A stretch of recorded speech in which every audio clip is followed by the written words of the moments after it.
Hello friends, नेहमीप्रमाणे मी Ganesh Phulambrikar, founder member Dnyanradha creation channel. या चॅनलचे तुम्ही सगळे व्ह्यूअर्स आणि आपली सध्या चालली आहे कथा सरिता भाग. आज आपण कथा बघणार आहोत उन्मत्त.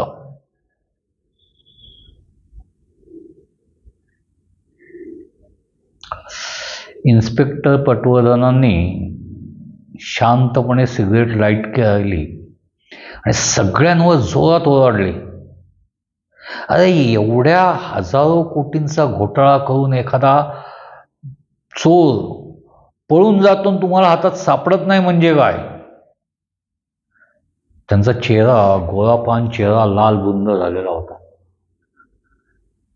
रागाने ते सगळ्यांकडे बघत होते.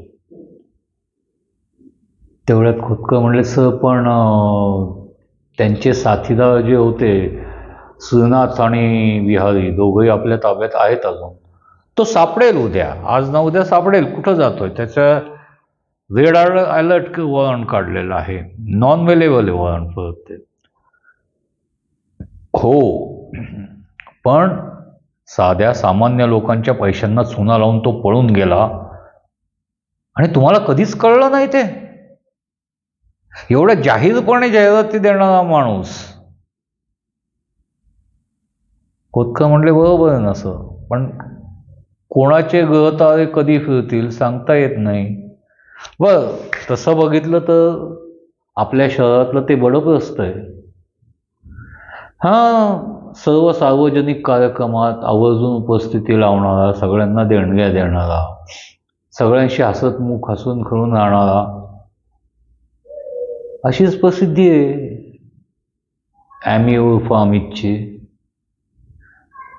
बरं, तुम्ही त्याच्या बिझनेसचा पसारा बघितला तर 500-600 तरी कर्मचारी त्याच्यावर डिपेंडंट आहेत आणि आज तागात त्यांनी एकही पगार मिळाला नाही किंवा पगार लेट झाला असं त्याच्या कुठल्याही संस्थेची तक्रार नाही. सर, तुम्ही एक विचार करा, माझी सख्खी बहीण मी ज्या मुलाला दिली तो त्या संस्थेतच नोकरीला होता. मग त्यावेळेला मी कंपनीची चौकशी केलेलीच होती. लॉंग रनिंगचा घोडा आहे असं मला सांगितलं गेलेलं होतं त्या कंपनीच्या बाबत. हां, एक आहे किंवा त्यांनी कधी ती कंपनी पब्लिक लिमिटेड केली नाही किंवा त्याचे शेअर्स मार्केटमध्ये आणले नाही, त्यामुळं ती एक वन मॅन शो कंपनी आहे एवढं मला कळलेलं होतं. पण तरीही इतर इंडस्ट्रीजमध्ये जे कामगारांना फायदे मिळतात त्याच्यापेक्षा ह्याच्या कंपनीत जास्त मिळायचे. किंबहुना 1-2दा मी त्यांच्या ऑफिसमध्ये गेलेलो असताना त्यांच्या कॅन्टीनचं जेवण जेवलेलो आहे. त्यानंतर मला स्वतःला 3-4 वेळा मोह झालेला होता, कारण इतकं सुंदर आणि रुचकर जेवण इतक्या कमी पैशात. म्हणजे त्यांनी त्याच्या कामगारांना दिलेल्या फॅसिलिटीज चांगल्या होत्या. बाजारातनं त्यांनी आत्तापर्यंत उचललेलं कुठलंही कर्ज पेंडिंग राहिलं असं आम्हाला तरी वाटत नाही. हां, आता हा फुगा आत्ता फुटला आहे त्यामुळं हे सगळे पकडले गेलेले आहेत. आणि ॲमीचे जे ओनर आहेत ज्यांच्या नावावर हा व्यवहार व्हायचा ते दोघंही आपल्या ताब्यात आहेत. मग आपण या माणसाला काय म्हणून पकडायचं आहे? पटवर्धन हसले, म्हणले, खोतकर, गुड.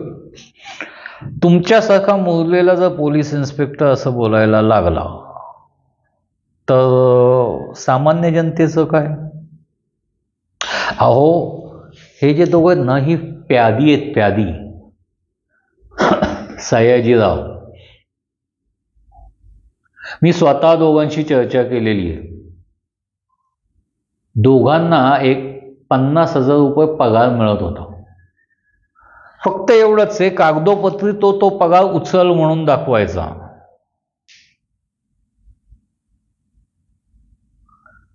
आत्ता आपले गाठ जी पडली ना ते एक नंबरचं पाताळयंत्री व्यक्तिमत्व आहे.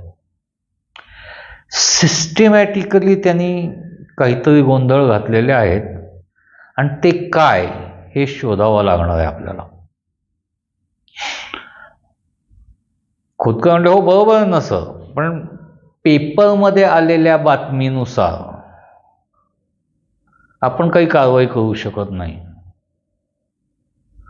बरोबर आहे खोतकर, तुम्ही म्हणताय ते बरोबर आहे, पण त्याच पेपरमध्ये आपणही आता आवाहन केलेलं आहे की जे कोणी अशा प्रकारे फसलेले असतील त्यांनी पुढे येऊन तक्रारी नोंदवाव्यात. To the best knowledge of my judgement अर्ध्या तासापूर्वी 870चा आकडा क्रॉस झाला आहे तक्रारींचा, आणि या सगळ्या लोकांकडं श्रीनाथ आणि बिहारी यांच्या सह्यांचे स्टॅम्प पेपर्स आहेत, प्रॉमिसरी नोट्स म्हणतात त्याला. सर ठीक आहे ना, पण या सगळ्या तक्रारींमध्ये प्रॉमिसरी नोटवरची जर वेळ उलटून गेलेली नसेल तर. खोतकर हा कायदेशीर पॉईंट झाला. आपल्याला पोलीस मॅन्युअल काय सांगतं, एखाद्या माणसाच्या व्यतिरिक्त जर तक्रार दाखल झालेली असेल आणि तो पळून जाण्याची शक्यता असेल, सदरची गुन्हा हा जर आर्थिक गोंधळामध्ये किंवा आर्थिक तफावतीमध्ये येत असेल किंवा आर्थिक अफरातफरीमध्ये येत असेल तर त्या व्यक्तीला डिटेन करून चौकशी करता ताब्यात घेऊन आपण याच्यात रिमांड घेणे हे आपल्याला आपलं पोलीस मॅन्युअल सांगतं. 870 तक्रारी त्या पोलीस मॅन्युअलनुसार आपण त्याला ताब्यात घेणं आवश्यक आहे. ठीक आहे ना, तुम्ही रेड अलर्ट जारी केलेला आहे, सगळ्यांना कळवलेलं आहे, ऑल ओव्हर इंडिया पसरवा ते, त्याचा फोटो सगळीकडे गेला पाहिजे आणि तो मला 2 दिवसात कुठल्याही परिस्थितीत ताब्यात पाहिजे.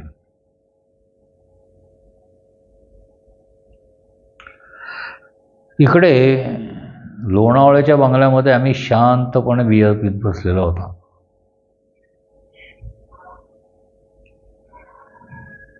तो बियर पीत असताना बंगल्याचा फोन वाजला. त्याचा फोन तर त्याने ऑफच करून ठेवला होता. ज्या अर्थी बंगल्याचा फोन वाजला आहे त्या अर्थी अल्पाने कॉन्टॅक्ट केलेला आहे. आम्ही उठला, फोन घेतला, हॅलो, पलीकडनं अल्पाचा आवाज आला, मी बोलतीये. ओळखलं, बोल की,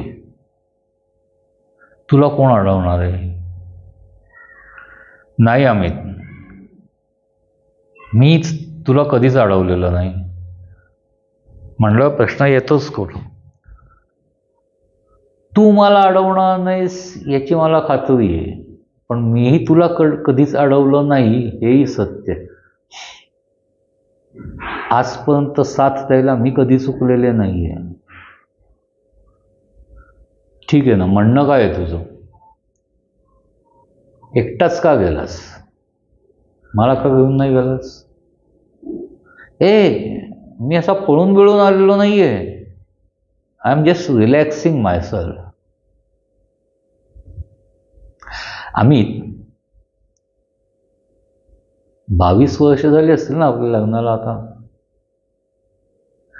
एवढ्या वर्षात मी तुला ओळखू शकले नसते तर बायको म्हणून माझी लायकी शून्य झाली असती. विचार कर, तू पळून गेलायस का रिलॅक्स व्हायला गेलायस? पण निश्चित लोणावळ्याच्या बंगल्यात असलेला अमित माझा अमित नाहीये.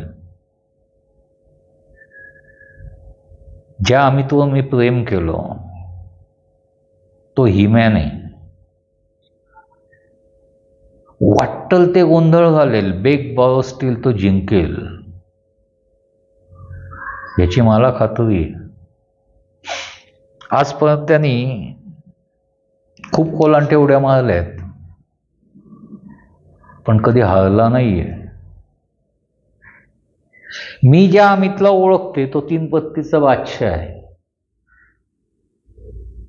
4 एक्के त्याच्या खिशात असल्याशिवाय तो गेमच खेळायला बसत नाही. मग या वेळेला काय झालंय? मी तुला तसा फोर्स करणार नाही किंवा काही सांगणार नाही, पण लक्षात घे, माझा अमित असताना तर त्याने संकटाला तोंड दिलं असतं, घाबरून पळाला नसता, असं मला तरी वाटतं. एनीहाऊ, ठेवते. तू बोललास माझ्याशी, बरं वाटलं. माझा अमित तुला भेटला तर त्याला सांग, बाजी खेळायची ताकद असेल ना तर हार जय दोन्ही स्वीकारायची ताकद ठेवायची असते. आणि सगळ्यात महत्त्वाची एक गोष्ट असते, पाठीमागं पाळण्याचे दोर कापल्यानंतर मुठभर लोकांच्या सहाय्याने गड जिंकता येतो, हे शेलामामांनी सिंहगडावर सिद्ध केलंय. आता तू काय करायचंय तू ठरवायचंय. फोन ठेवते. फोन ठेवला गेला. आम्ही बराच वेळ विरपीत शांतपणे विचार करत बसला. रात्रीचे 2:30-3 वाजलेले असतील. त्याला काहीतरी सुचल्यासारखं झालं. हसला, बाहेर आला, मस्त त्याची मर्सिडीज काढली आणि बंगल्यावरनं हायवेला लागला. चलो बॅक टू पॅव्हिलियन.